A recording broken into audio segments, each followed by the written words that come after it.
கர்த்தர் மேல் உன் பாரத்தை வைத்துவிடு, அவர் உன்னை ஆதரிப்பார். நீதிமானை ஒருபோதும் தள்ளாட ஒட்டார். சங்கீதம் 55:22 வசனத்திலே இதை நாம் வாசிக்கிறோம். பிரியமானவர்களே, இன்றைக்கு அநேகர் தங்கள் தலையின் மேல் பாரத்தை சுமந்து தவித்து கொண்டிருக்கிறோம். இந்த புதிய வருஷத்தில் கூட நீங்கள் அநேகர் உங்கள் தலையின் மேலே ஒரு பாரத்தை வைத்து கொண்டிருப்பீர்களானால் தயவு செய்து அதை தேவ சமூகத்தில் இறக்கி வையுங்கள். உங்களால் பாரத்தை அதிக நேரம் சுமக்க முடியாது.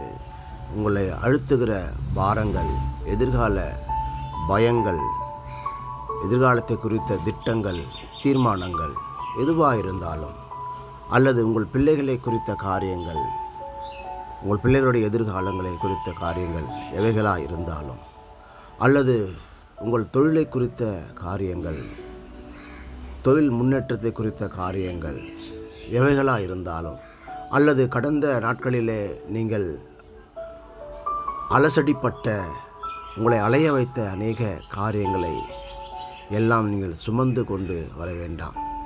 இவைகள் எல்லாவற்றையும் கர்த்தர் மேல் வைத்துவிட நாம் கற்றுக்கொள்ள வேண்டும்.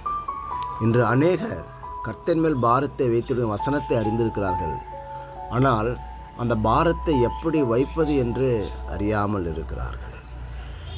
தேவ சமூகத்தில் வந்து தன் இருதயத்தை ஊற்றிவிட்ட அன்னாள் தன் இருதயத்தில் உள்ள எல்லா அங்கலாப்பையும் சொல்லிவிட்ட பிறகு அதன் பிறகு அவள் துக்கமுகமாக இருக்கவில்லை என்று வேத வசனம் சொல்லுகிறது.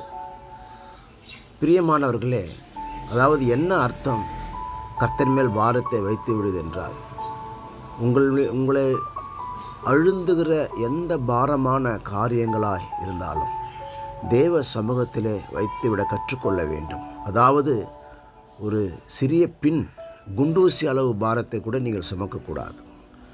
எதுவாக, சிறு காரியமோ பெரிய காரியமோ எதுவாக இருந்தாலும் தேவனிடத்தில் சொல்லி அறிக்கையிட்டு அவர் மீது வைத்துவிட கற்றுக்கொள்ள வேண்டும்.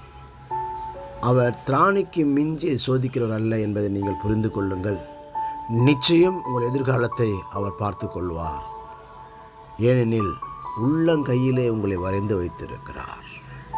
நிச்சயமாகவே எல்லாவற்றையும் பார்த்து கொள்ளுகிற தேவனாயிருக்கிறார். கர்த்தருக்கே மகிமை உண்டாவதாக.